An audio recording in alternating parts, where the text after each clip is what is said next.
Hello, how are you? I'm the Amateur Logician from amateurlogician.com, and I hope you are doing well. I can't think of a better way. Well, actually, I take that back. I can think of other ways just as good, but one of the best ways to pursue the true, the good, and the beautiful is through astronomy. It's through studying the subject and becoming an amateur astronomer. I'm not just an amateur logician, so to speak, I'm also an amateur astronomer. To be sure, I'm more at the beginning stages when it comes to astronomy, but it's one of the best hobbies to get into, becoming a backyard astronomer. And I want to show you some of my astronomy equipment and a few books, plus a bonus book that has nothing to do with astronomy. But part of my mission is to bring back a more classical, traditional education. So on the one hand, you have the trivium, things such as logic and grammar and rhetoric, but on the other hand, you have the quadrivium, such as astronomy, music theory, arithmetic, geometry. Now, the term quadrivium actually comes from the great medieval philosopher Boethius, and in fact, one of my favorite books of all time in philosophy is The Consultation of Philosophy. I really, really enjoy this book. He wrote this book in prison. Now, this book has nothing to do with astronomy, but in a future video, I hope to do a presentation on this book, perhaps a video series on this book. But in any case, the term quadrivium comes from the great Boethius. And a part of a classical education is astronomy. It's really a fantastic subject. I think the first science class I liked when I was a small child was astronomy. So in third grade, we learned about the planets in our solar system, and I really enjoyed that much more than, for example, learning about the dinosaurs or learning basic facts about geology. But in any case, the best way to start is just by looking up at the night sky, spotting a few major constellations, and then buying a relatively inexpensive pair of binoculars. So here are my binoculars from Celestron. This is 7x50. This is definitely going to be less than $40, or at least it should be. These are not too heavy. And that's something to keep in mind. If you get heavy, expensive binoculars, you're going to need a tripod because you'll be shaking them very soon when you're staring up at objects. So get a light, relatively inexpensive pair. I think binoculars in general are better to start with than a big telescope because, for one thing, they're cheaper, but for another thing, you get a more full image, so to speak, of the night sky with binoculars. And there's a lot you can see just with binoculars. For example, the moon. Let me tell you about the moon because I was really blown away when I first looked at the moon through my binoculars, and then most especially through my telescope, because nothing quite prepares you for the moon. I mean, you can look at pictures and so forth, but I think there's something special about looking at the moon live through binoculars, and especially through a telescope. And you can spend hours looking at the moon. It's really fascinating. And by the way, don't look at the moon when it's a full moon, because when it's a full moon, it will look, so to speak, more flat, but it will look more three-dimensional when it's not a full moon. You will see the craters, the shadows. It's much more interesting. So don't look at the moon when it's a full moon, but that's a good place to start. But also, you can look at the major planets. If it's a good night and it's very dark, sometimes I can see the major moons of Jupiter, the Galilean moons. Just a few days ago, I actually saw the Galilean moons just through these binoculars. They're just specks, to be sure, but that's really cool that you can just do that with a good, inexpensive pair of binoculars. But also, I think it's a good idea to get a book, and one beginning book I own is a used book. I think there are newer editions of this, but that is Turn Left at Orion, and it's a very good book. Very easy to read. I'm going to show you something, and this is what I did literally last night with my telescope. And that is, I looked at the Andromeda Galaxy M31. So with this book, you can say, hey, okay, what season is it? It's autumn. This is best seen in September through January, so that's good. You need dark sky conditions and so forth. Here's where to look to find it. Here's how you find it in the finder scope. And then you should get something that roughly looks like this through your telescope. And that is indeed what I saw last night, which was really cool.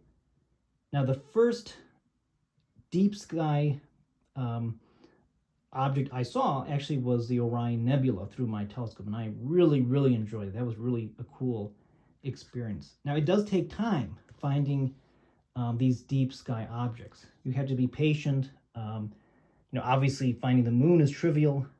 Finding the major planets is also not difficult. That's actually very, very easy.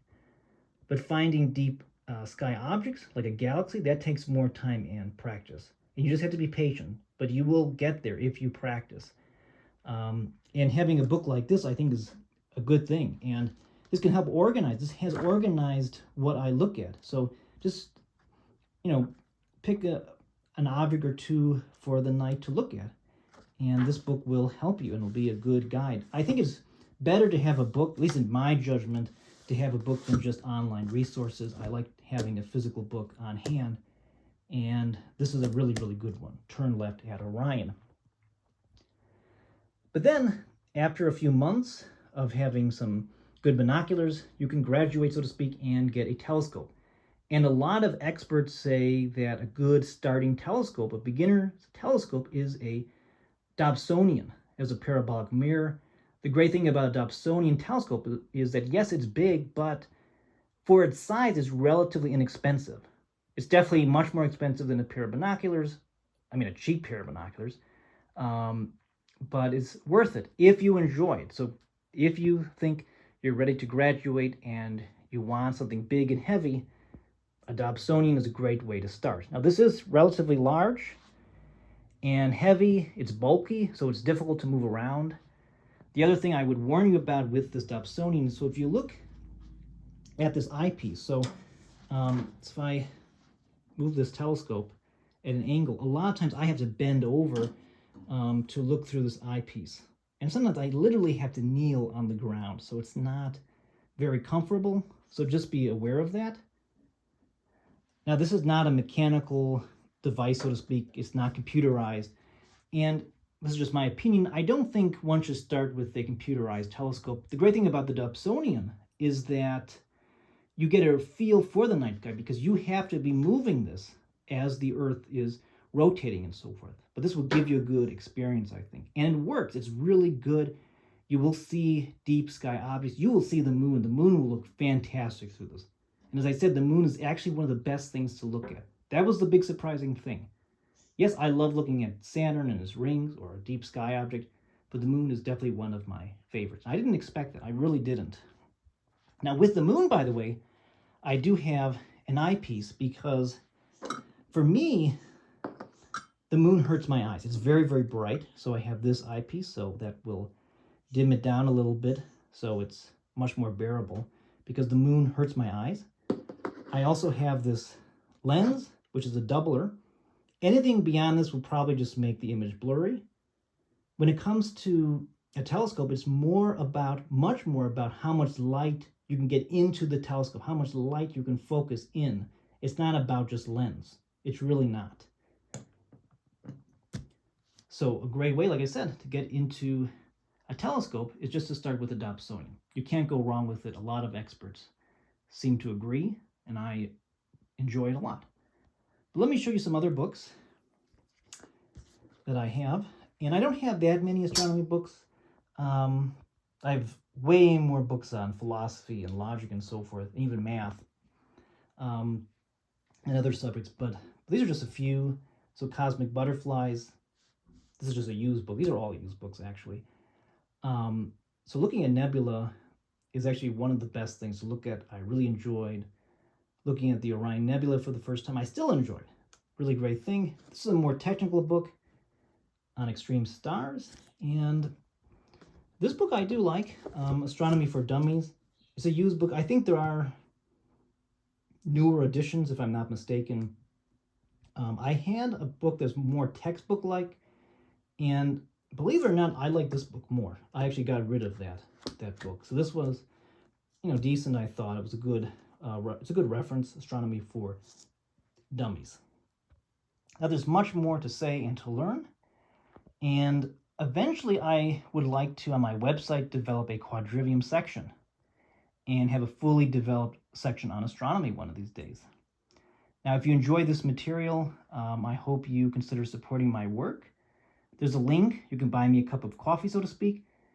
If you want more of this content, I can make more videos on astronomy. I'll be happy to do it when I have time and resources.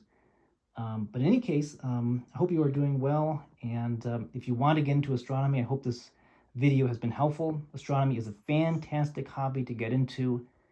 I'm the Amateur Logician. Be well, and until next time, bye for now.